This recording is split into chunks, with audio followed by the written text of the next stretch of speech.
I was sitting in the car. She rolled the music down. She was speaking to me, but all I could hear was muffled noise, like the parent on Charlie Brown. She kept talking, but I was spaced out, vision blurring from what she said. Snapping her fingers, I came to and said, "Yeah, okay." Yeah, okay. And then I hopped out of the car, walking across the street, a mere shell of a man, 21 and just received the worst news of my life. I'm getting rid of the pregnancy. It shattered me into a million pieces. All I ever wanted to be was a dad, and she just told me that my opportunity is going to be washed away. I guess I should give you some context. My name is Carter, and I'm a 21-year-old guy that was just broken up with and given the best and worst news of my life. In order to give you a better understanding, I got to rewind back a year ago. It's 2014. I packed my whole life up to be with a longtime friend. Her name is Ali, and she broke my heart when I was 16, but we decided to be friends. Over the course of our friendship, I realized those romantic feelings I had for her never faded. So I suggested we try again, and she agreed. I told her I'll pay for the ticket to get to Denver if she can pick me up. She gets me from the bus station, and we're heading back to the small town she lives in. I tell her that I hope things can work out between us. Ultimately, they don't. A couple of months after she picked me up and we tried to work it out, things didn't work out. I was on the rebound and my guy Nick was telling me the best way to get over someone is to get on top of someone else. I took his word as law at that time.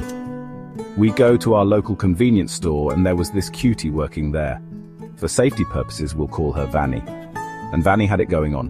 Curvy glasses, long brown hair and freckles. I have a weakness for freckles. I step up to the counter, and as I'm paying for my items, I invite her to hang out. She gives me her Snapchat, and it was all gravy after that. One day she tells me she's bored, so I tell her to swing by my place. I'm in the house alone at this time, and she's down for it. Once she steps foot in the door and it clicks shut, I pounce on her. It was fast-paced and passionate, lots of kissing and touching.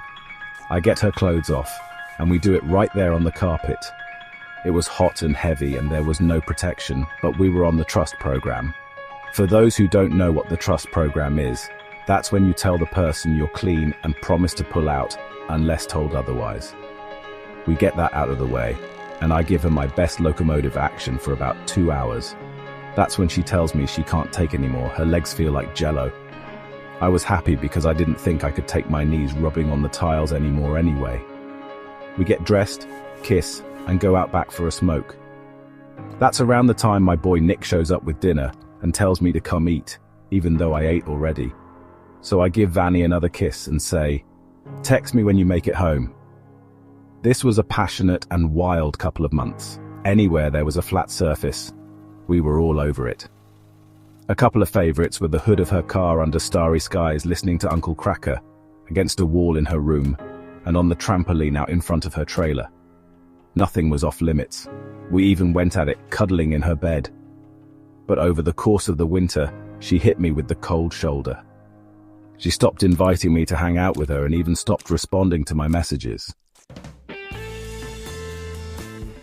Until that fateful day, she pulls up outside and tells me to hop in. I kiss her and ask, "What's wrong?" And at this point in time, I'm naive to those words.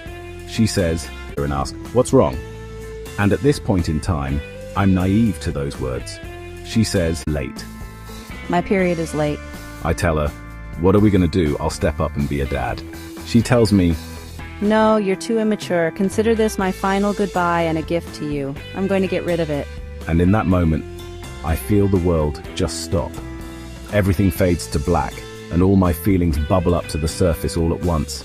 I feel like I want to cry, yell, and fall apart all at once. But she tells me to get out of her car and lose her number, which I do promptly. And as I stumble to the house I'm staying at, I walk in and feel this overbearing weight form around my shoulders. I crumble to my knees. Doubts and sadness sweep over me as I try to remember the good times we had in such a short amount of time, and the possibility of becoming a dad. I get lost in all the possibilities. The things I would do as a father run through my mind like a movie reel. Panic sets in. I form words, but there's no voice to push them out. Jitters jump up and down my veins. I feel alone, so alone, until Nick and his daughter Mimi come to me and hug me. It's at this moment I'm released from this spell of pain, and tears start to roll down as I cry harder than I ever have in my life.